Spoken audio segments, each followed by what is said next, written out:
Les rejets. Il y a 3 causes possibles à un rejet. La plupart des hommes, quand ils prennent un rejet d'une femme, ils s'arrêtent là. C'est j'ai pris un rejet, c'est bon, je m'arrête. La plupart des hommes même, ils ne vont même pas parler à une femme alors qu'ils auraient peut-être leur chance avec elle, simplement parce qu'il y a un risque de rejet. Le rejet, c'est un sujet délicat, c'est un sujet compliqué en séduction. Je suis Fabrice Julien, coach et auteur, expert en séduction depuis 2010, notamment auteur de Comment devenir plus séduisant et savoir conclure avec les femmes. Et j'étudie la séduction depuis 2010. Et j'ai envie de revenir sur un truc fondamental en séduction, c'est les rejets, les râteaux, la différence entre l'objection et le refus. C'est vraiment fondamental et je m'en suis encore aperçu en coaching la semaine dernière, en coaching individuel avec un gars qui a d'ailleurs fait des super progrès, mais qui avait un peu mal vécu ce qu'il avait vécu comme un rejet. Et c'est ce dont j'ai envie de parler ici, c'est ce qui m'a donné envie de faire cette vidéo. Donc il y a 3 causes possibles au rejet. La première cause, eh bien, c'est vous, bien évidemment. C'est vous intrinsèquement. Par exemple, vous lui plaisez pas physiquement, je sais pas, c'est vous quoi. C'est votre faute, elle n'aime pas votre voix, il y a des choses comme ça, elle n'aime pas votre manière de parler, c'est vous.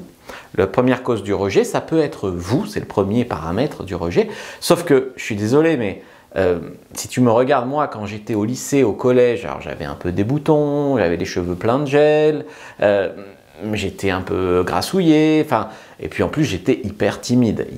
Donc ce que je veux dire par là, c'est que le premier paramètre, le paramètre vous, il peut changer. Le paramètre vous, il peut varier. On peut travailler sur soi, on peut s'améliorer, on va de toute façon évoluer naturellement. Il y a des mecs qui sont BG à 25 ans, à 35 ans, ils ont la survette Lacoste, le bide, le machin, c'est fini. Puis il y a des mecs à 20 ans, bon, ils n'ont aucun succès, à 30 ans, c'est des playboys.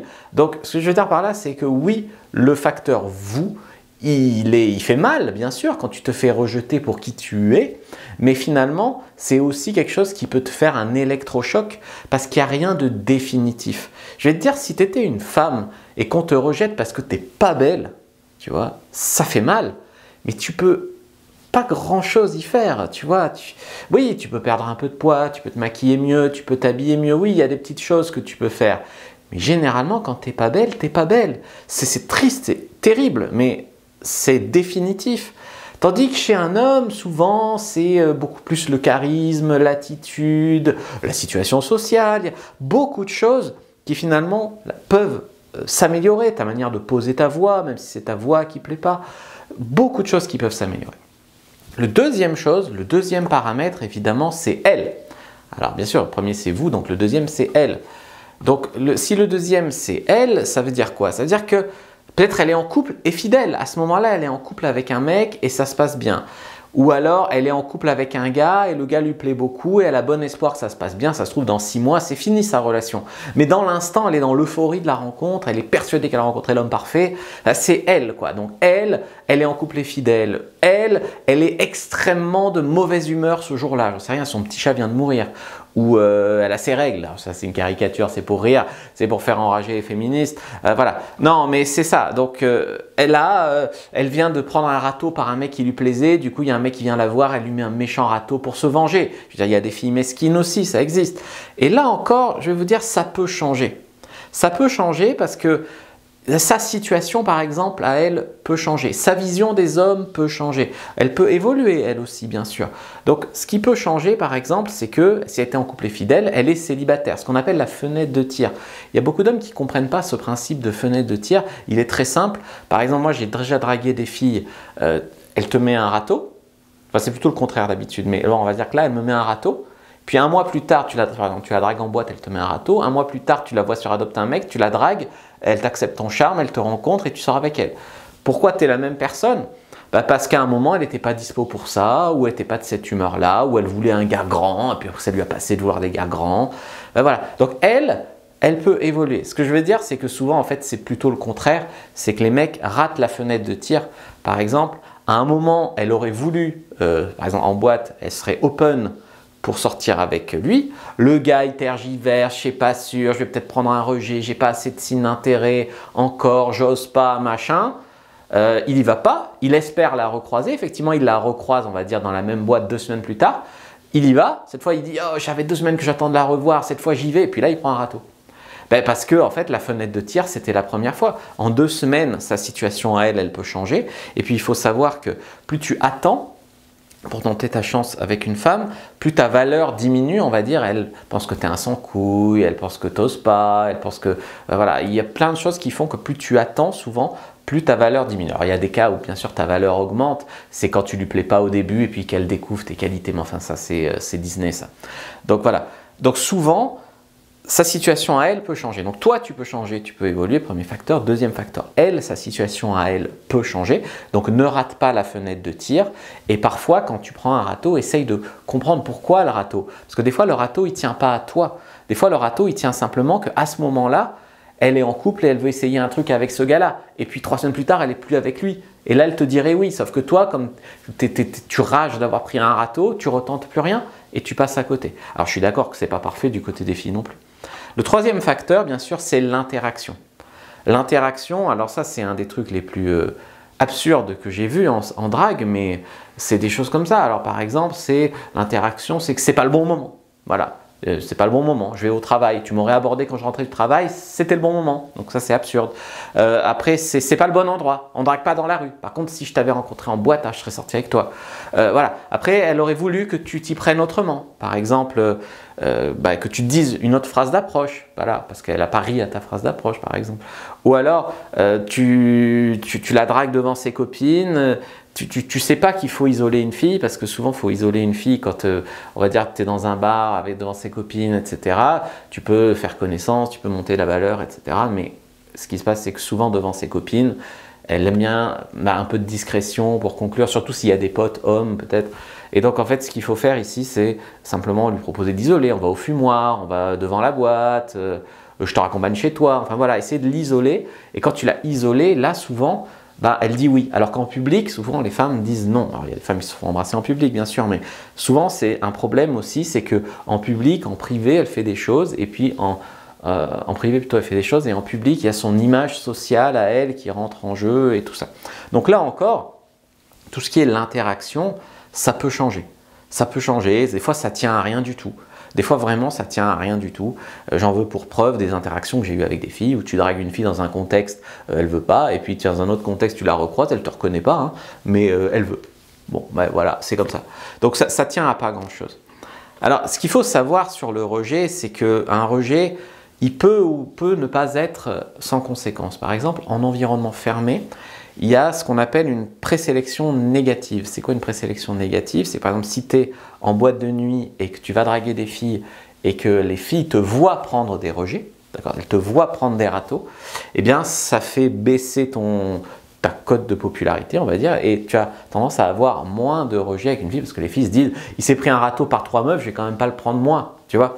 Donc en fait c'est ça. Donc quand tu te prends un râteau par plein de femmes, souvent les femmes diront, puisque les autres femmes ont dit non, je vais dire non aussi, je ne vais pas dire oui. Alors que si tu t'étais adressé que à elle, peut-être qu'elle aurait dit oui. Donc effectivement, en environnement fermé, c'est-à-dire par exemple dans ton cercle social, dans ta classe en cours, voilà, ta salle de sport, voilà, tout ça c'est des environnements fermés où tu revois les gens, même dans une boîte de nuit où il n'y a pas foule, hein, je ne te dirais pas même dans un festival, mais dans une boîte de nuit où il n'y a pas foule, c'est un environnement fermé. Après, ce qu'il faut comprendre, c'est que typiquement, votre valeur ne diminue pas avec un rejet. Moi, par exemple, souvent en boîte de nuit, j'ai plein de filles, puis je leur dis hey, ça te ferait plaisir de m'embrasser, comme ça, pour voir ce que ça fait. Et il y a des soirées, j'ai embrassé une vingtaine de filles. Et en fait, ce qui se passe, c'est que quand elle te met un râteau, en fait, tu rigoles. Parce que tu sais qu'il y en a qui diront oui, parce que de toute façon c'est absurde, parce que de toute façon tu t'attendais pas forcément à ce qu'elles disent tout oui, donc t'en fous quoi. Et elle te dit un truc, par exemple, il y en a, je leur dis tu t'es lavé les dents, donc elle dit oui, alors on peut s'embrasser, tu vois. Et puis elle rigole. Puis même si elle veut pas, elle rigole, moi je rigole, et personne voit vraiment à l'extérieur que je me prends un râteau. Donc la valeur baisse pas, en fait ce qui fait baisser ta valeur c'est ta réaction au râteau. C'est pas le râteau lui-même, parce que si tu prends un râteau et que t'en rigoles, ta valeur elle baisse pas tant que ça. Ensuite, en environnement ouvert, il faut comprendre que les râteaux sont inévitables. On va dire le râteau est structurel.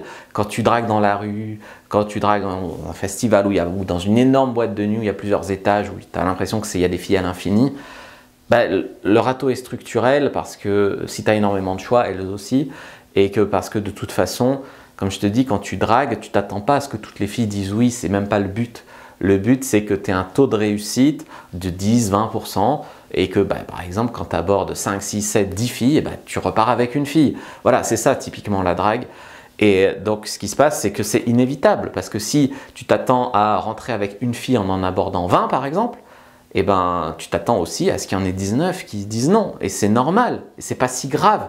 Puisque ça ne veut pas dire que tu es nul, ça ne veut pas dire que tu es moche, ça veut rien dire en fait. Le râteau, il est absurde comme je l'ai expliqué.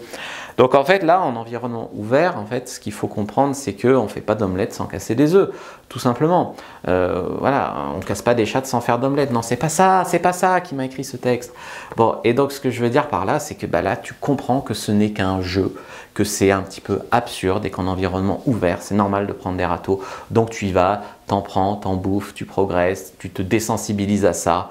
Et l'ego, il est tué, l'ego, il est mort, mais en même temps, l'ego, il sert à rien.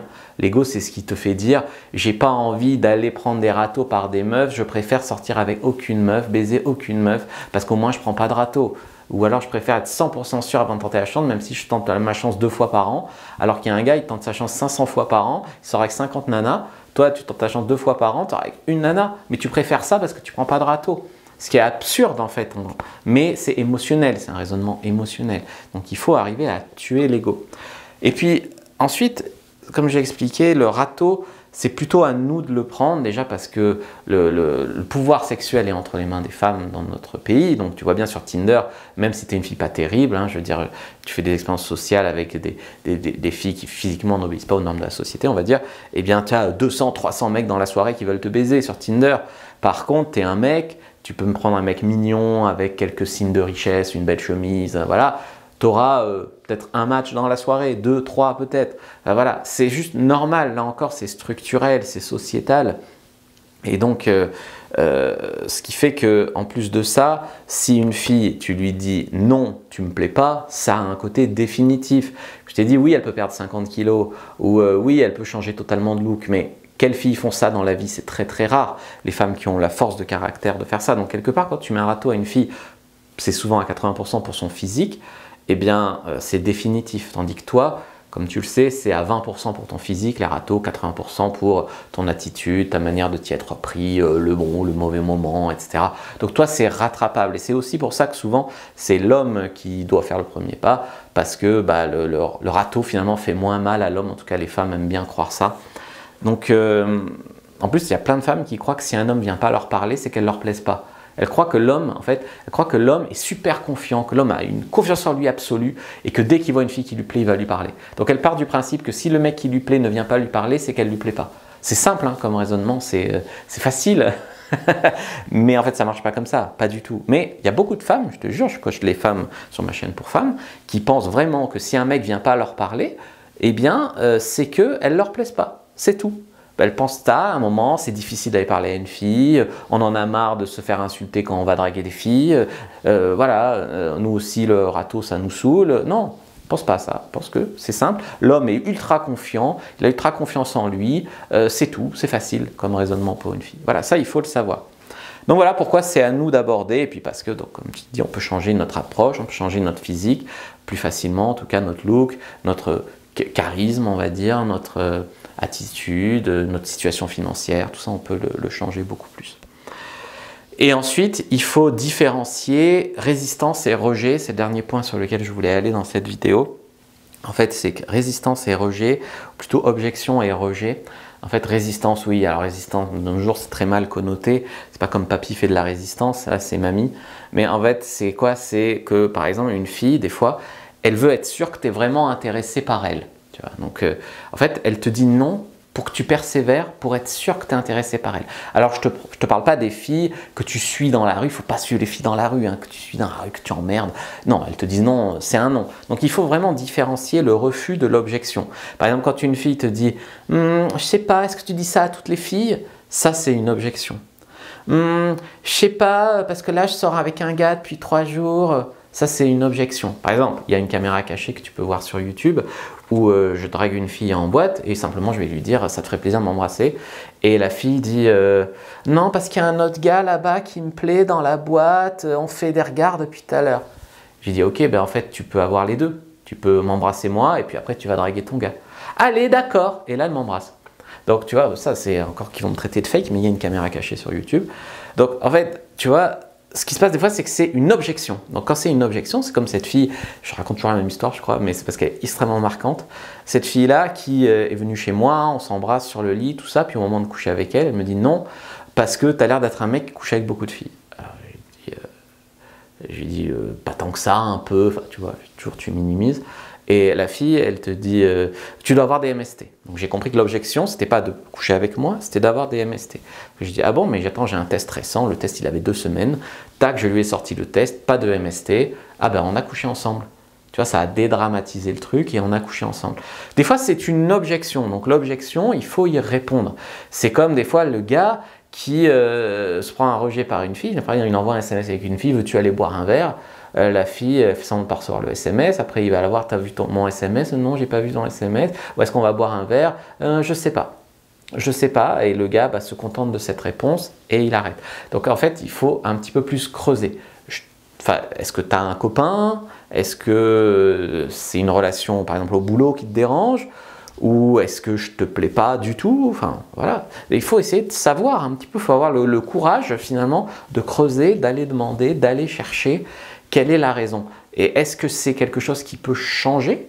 Dans ce cas-là, tu laisses un peu tomber la fierté, l'ego, tout ça, et quand tu vois qu'elle n'a plus de copains, tu t'enfonces dans la brèche, on va dire. Enfin, voilà.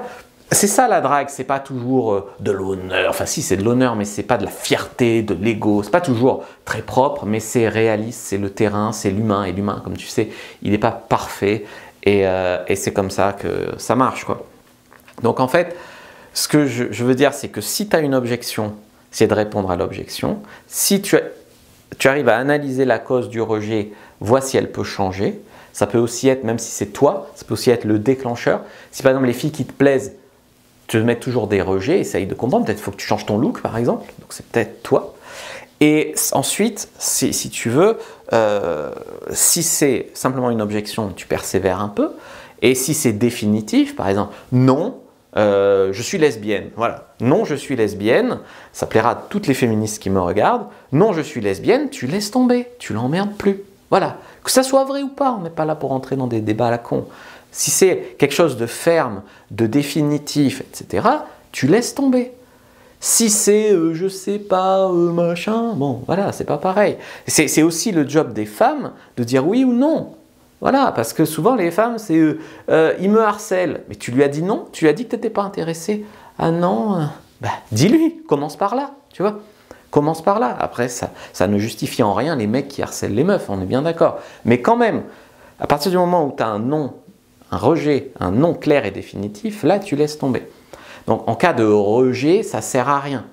En cas de rejet clair, on va dire, en cas de rejet ferme et définitif, ça ne sert à rien d'insister. Là, tu perds ton honneur, là, tu t'humilies, tu vois. Non, tu ne veux pas sortir avec moi, allez, s'il te plaît, tu es la plus belle fille du monde pour moi. Non, non, laisse tomber, tu ne fais pas ça, d'accord? Voilà.